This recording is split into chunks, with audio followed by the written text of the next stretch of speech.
All right. Hello, everyone, and welcome to Business Masters Live. Today's interview is sponsored by Howard Tiersky's book, Winning Digital Customers, The Antidote to Irrelevance, helping business owners with the roadmap to leading digital transformation for their company and other important topics around digital business. Check out Howard Tiersky's book, Winning Digital Customers, for more. The title of today's interview is Your Digital Business Transformation Roadmap. So my name's Martin Meisenheimer, and today I'm joined by Howard Tiersky to go over the main steps that every business leader ought to know about to succeed with digital business transformation and get the very best results. Welcome, Howard. Thank you. Great to be here. Great to have you with us. Howard Tiersky is a well-known expert on the subject of digital business transformation. His clients include Morgan Stanley, Avis, Budget, A&E Entertainment, Universal Studios, NBC News, and on and on.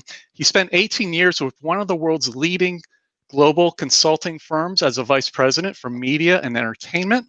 In that role, Howard led the firm's digital media capabilities for North America and worked with clients including General Electric, General Motors, Office Depot, Turner Broadcasting, Merrill Lynch, Allstate. I could go on and on, but I want Howard to speak. So Howard also my life story. Yeah, he's also a major presenter, speaks at major industry conferences, and he's on the faculty at NYU as well. Howard graciously consented to this interview to share his background and experience in kind of creating a roadmap for success around digital business transformation. Howard, thanks again so much. Really appreciate it. Oh, thank you. Thank you for that detailed introduction. All right, well, let's jump right in. My first set of questions is more about your background and experience in the field of digital business transformation, digital media, and sort of what led you to where you are now. And I should mention to our audience, the book just launched. I believe it was about a week or so ago, so it's hot off the presses. Highly recommend you need to go and pick up a copy for yourself. So tell us a little bit of background, Howard, and then we'll talk more about the meat of the book. Yeah. Well, I don't think I knew what I was getting into. I was involved in digital media very early on. I was enamored with the potential of CD-ROMs and interactive kiosks and things like that in the early days, back in the, let's say the early 90s. And we had no idea then, of course, that what we were doing was the early version of what would ultimately transform the world. We weren't thinking anything like that. We just thought it was cool. But doing that type of work, as you mentioned, I worked with, large consulting firms. I was at Ernst & Young Consulting early on. And as this, sort of digital world was starting to be born in the mid-90s, my team and I got tapped to say, hey, we need to go talk to our Fortune 500 clients about the internet and the role that it should play in their business and those types of things. So I wound up in the position of being in many executive office suites and boardrooms, answering questions like, what is the internet? Why on earth would we be on it? Isn't it just for colleges, and the government? This is so long ago, it sounds quaint, but those were questions that we were answering on a daily basis. And companies debating whether really they needed a website or not. Wow, that's amazing. But of course, and even then, of course, we didn't see it as the kind of complete transformation of the world the way it's become, but simply a tool that was important to have, a new trend that was important to participate in. And then really I've been involved ever since then, working with large companies. And as it's become more and more important to business, that's just been a great opportunity for me. As I say, I don't think I knew what I was getting involved in, but now I spend 25 years really consistently working with large brands as they continue to navigate this transformation that's occurred in the world. And therefore, they have two choices. They either have to transform to keep up with the world, or, as we've seen, many brands today that were once great are either gone or are massively diminished. There's a quote that I use in the book that I regularly cite, which is a Jack Welch quote. Jack Welch, of course, the legendary CEO of General Electric, who I think improved their valuation by like 4,000% or something like that over his tenure there. He said, when the speed of change on the outside exceeds the speed of change on the inside, the end is near. Wow. And that was back in the 80s. I think that it's safe to say that the speed of change is, orders of magnitude greater than it was then. And there are many companies that are in the situation where the speed of change on the outside was already exceeding the speed of change on the inside before COVID. And then COVID came along, and all it really did was speed up the rate that consumers were migrating to digital as as the solution to more and more aspects of their life. So a lot of companies are really getting more and more desperate to make sure that they are moving fast enough. Yeah, and I gather from what I've read in your book and your being on your webinar as well, it sounds like, and this sounds kind of crazy to me, that there's still a lot of companies out there that are dragging their feet. Is that right? Yeah, I don't think you'd find many companies that would say, digital, I think it's a fad, but it's a question of how fast you're moving. One person's dragging your feet is another person's, hey, I think we're moving pretty fast here. I think the problem is, and we talk about this in the book, well, I define digital transformation in the book because it's like a term that gets thrown around a lot, but like I hate terms, to be perfectly honest with you. In all the years I've been in consulting and working with big companies, we've gone through so many waves of three-letter acronyms and terms and buzzwords. And what's the buzzword of the year? And then last year's buzzword was innovation. Nobody wants to talk about innovation anymore. Now it's all digital transformation. It's like, okay, this is all kind of silly language stuff. But to me, what true digital transformation is changing a company to become what I call digitally driven, where digital is at the center of your value proposition. Because a lot of companies are still I think of digital in three stages. I think of publishing, e-commerce, and digitally driven. So, like I was describing when I was first doing this type of work, we were just trying to get companies to publishing, create a brochureware website, tell the world who you are, participate in the World Wide Web. This is so long ago. But then, of course, it wasn't long after that where e-commerce became the trend, right? Enable your customers to do business with you online, enable your employees to manage their benefits online, or, all the different transactional activities that we could enable, not just communications.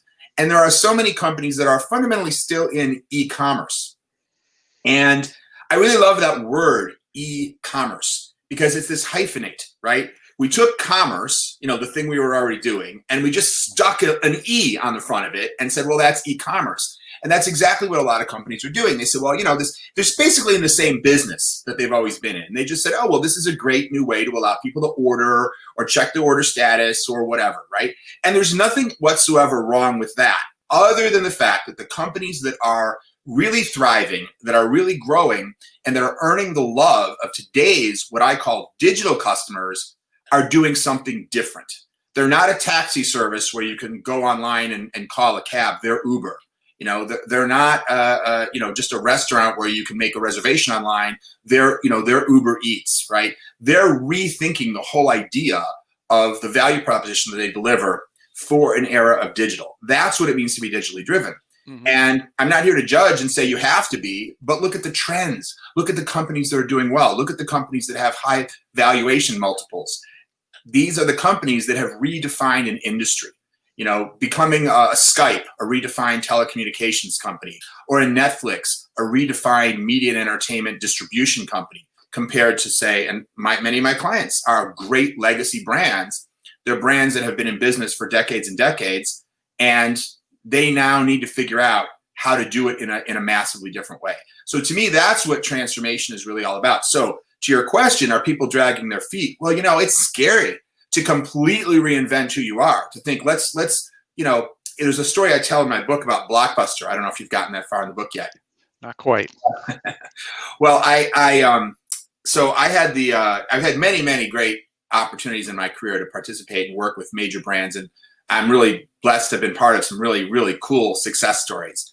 But I also have been a part of some big failures. And one of them was Blockbuster. And I was a consultant there helping to redefine their digital strategy just when they were past their peak. They still had 6,000 stores or whatever it was, and Netflix was still in the DVD by mail business. Mm-hmm. And we worked on a project there with some super smart people at Blockbuster. They had amazing people there who really understood where the world was going in terms of digital delivery of the entertainment and things like that. We presented a very detailed vision for the future Blockbuster experience to senior leadership. And, the short version of it is all the work that we did never really went anywhere, right? They never really dove into really rethinking who they were. And so they paid the bill, they paid for the strategy, but they never really used it. And but I remember one big presentation, and it's safe for me to tell you this story because they're gone, so I don't have to worry about my NDA with Blockbuster from 25 years ago or whatever it was, 20 years ago. But I remember one of the biggest objections was back then, it was becoming harder and harder to make a really good margin on DVD rentals because the studios had negotiated really good deals very aggressively with Blockbuster. So the money was really, and also they realized customers hate late fees, so they gotten rid of most of the late fees. So what was left? The money was really in candy and microwave popcorn buckets. Wow. They were making most of their profit.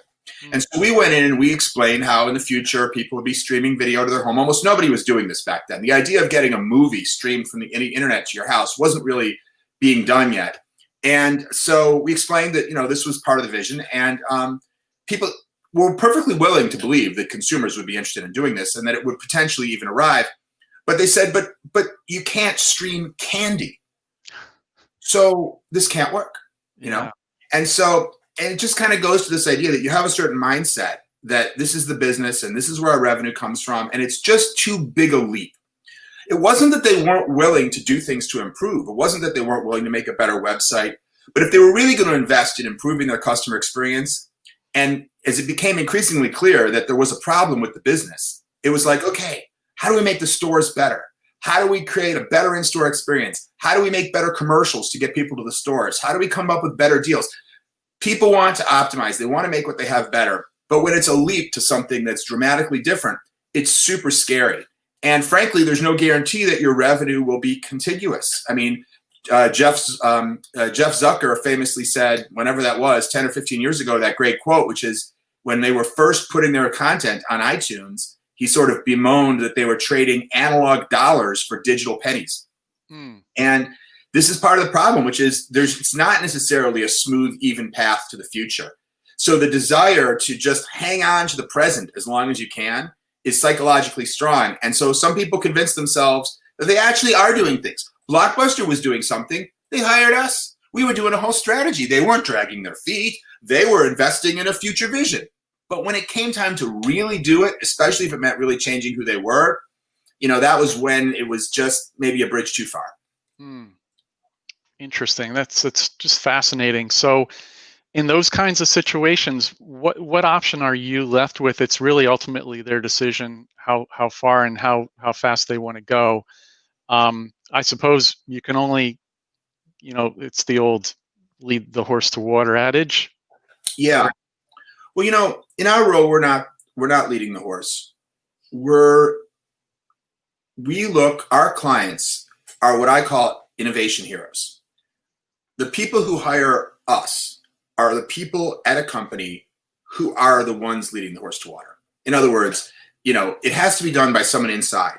But when you have an executive, and sometimes it's the chief information officer, and sometimes the chief marketing officer, or it's the chief digital officer, or it's the senior vice president of e-commerce or whatever, and sometimes it's the CEO, COO, CFO. It could be any, and a different title as well. But there's usually people who see where they do need to go. It's not like everybody in the company has the same degree of resistance. So there'll be somebody within an organization who's like, yes, I know where we need to go. Maybe not exactly where we need to go, but I see the distance that we need to travel in order to be successful. I see the opportunity and I see the risk. And so that's the sort of person who hires us to then come in and help them figure out, how do you drive change within your organization? So that's the first thing.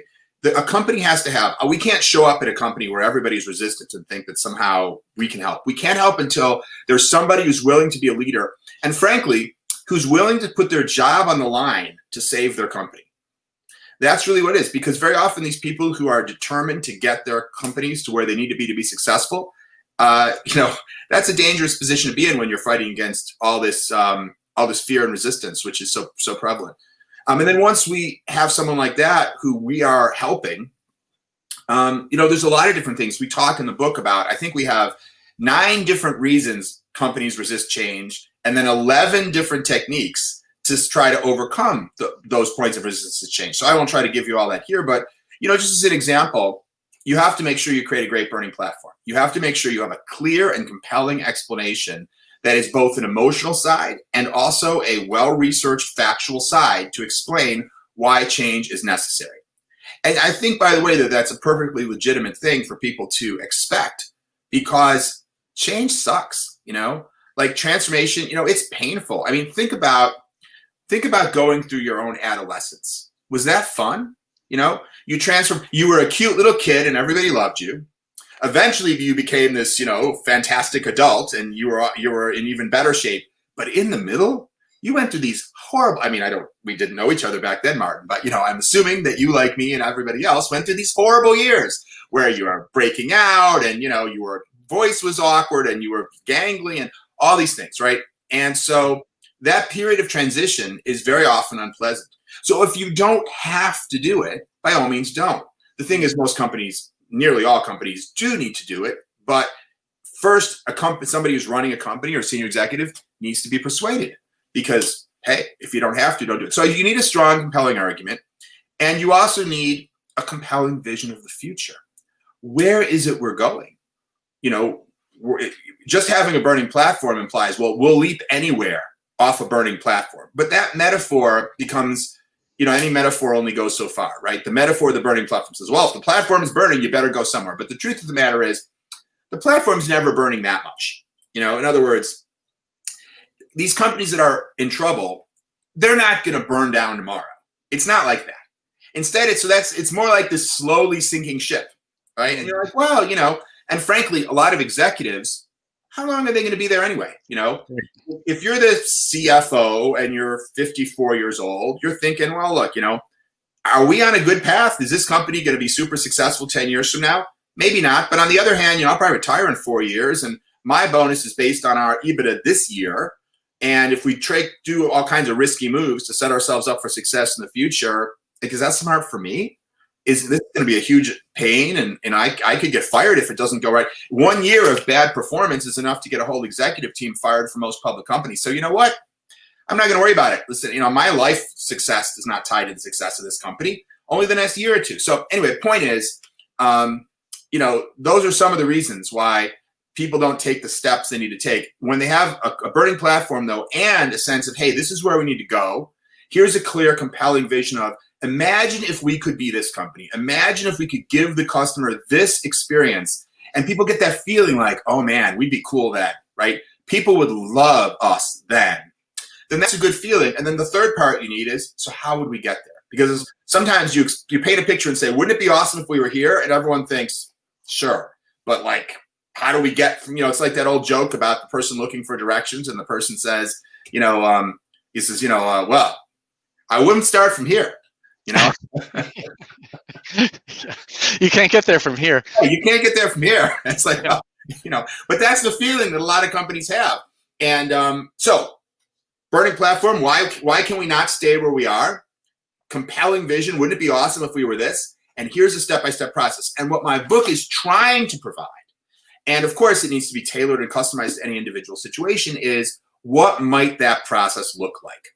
Mm-hmm. How do you go from where you are to where you want to be in a rational, paced way, where you don't feel like it's a moonshot.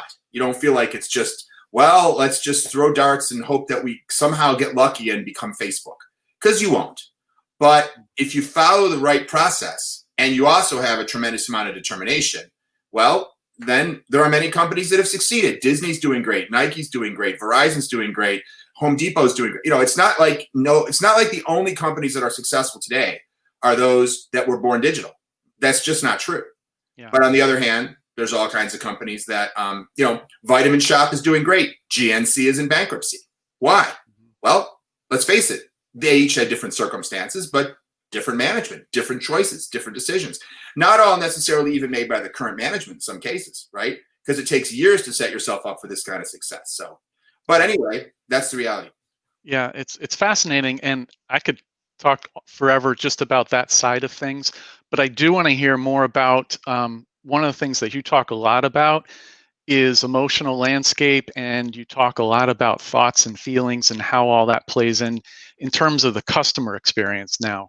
And so I'd love for you to share a little bit with the audience about that whole broad topic and where you come at that from. Sure, yeah. I think people in the boardroom don't talk about feelings enough. It's sort of not what you talk about, you know? Right. And that's a funny thing to me. And here's why. Because what are we charged to do if we're the board of directors of a public company, or we're the management, the senior management of a public company, or even a large private company? What's our job really? It's to take money and make more money from it. You know, not to sound cynical, but that's, you know, that's not what gets me out of bed every day. But like, that's your basic job. And if you don't do it, you know, you're fired. That's how it works at the top level. So how do you do that? How do you make money? Well, usually the most important aspect of a company making money is their ability to drive customer behavior. It's not the only aspect. You know, you might want to lower your manufacturing costs or do other things. And by the way, if you expand that from customers to people behavior, their ability to drive their employees' behavior, their ability to drive the behavior of people they want to be their employees, to recruit great talent, the behavior of their customers, the behavior of their prospects, even their behavior of their investors. If you can control all that behavior, well, you're going to have a great business, right? Whatever your real estate lease, you know, but your partners, your vendors, these are all people, right? So success in business is mostly about our ability to influence and get people's behavior aligned with what is in the best interest of our business. And so how do you influence people's behavior? Well, there have been extensive studies that have shown that while both the sort of rational, logical mind and the emotional side of ourselves both contribute to decision making, that it is the emotional side of our personalities that is first, that really drives a much greater portion of our decision making, and that we tend to justify our decisions rationally later. Now, again, there's a balance.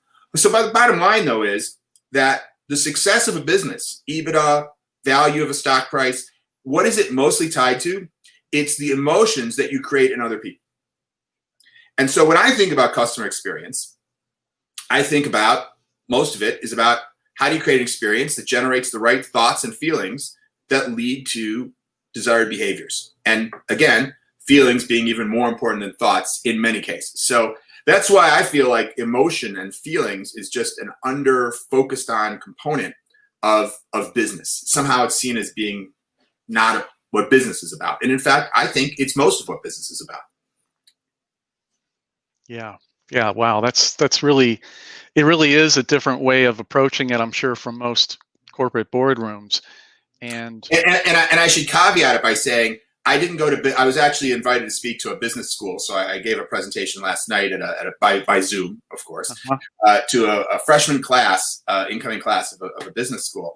And so I warned them at the beginning. I said, I've never been to business school. I've never even taken a business class. So right there, maybe you shouldn't listen to this guy. My degree is in theater.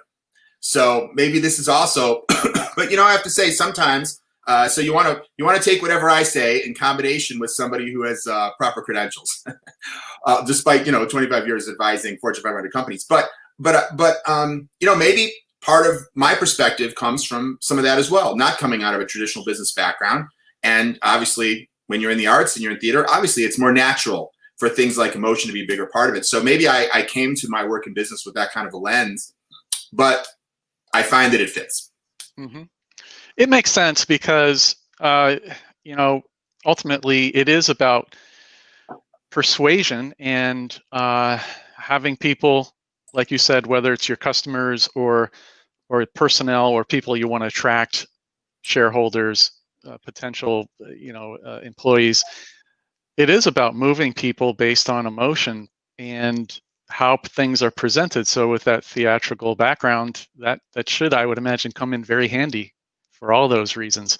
You know, this is one of the reasons why we talk in the book about brainstorming and how most great ideas come out of team collaboration, and why you want to bring a diverse team together when you brainstorm. You want to make sure that you have different genders, ages, levels, cultural backgrounds, educational backgrounds. You know, I would never in a million years suggest you just want to get a bunch of theater majors together to figure out your business. That's not my point remotely.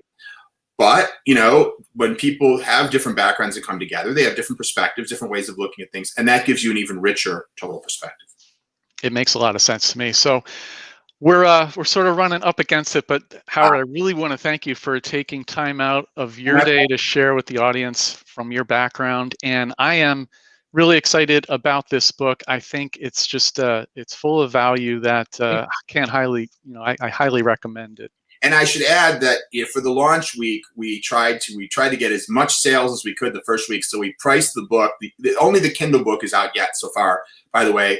And so we priced it at 99 cents for the first week. So the book is 99 cents. I think it's only like another couple days or something like that it's going to be nice. And then I think the regular price is like $14.99, which is no big deal either.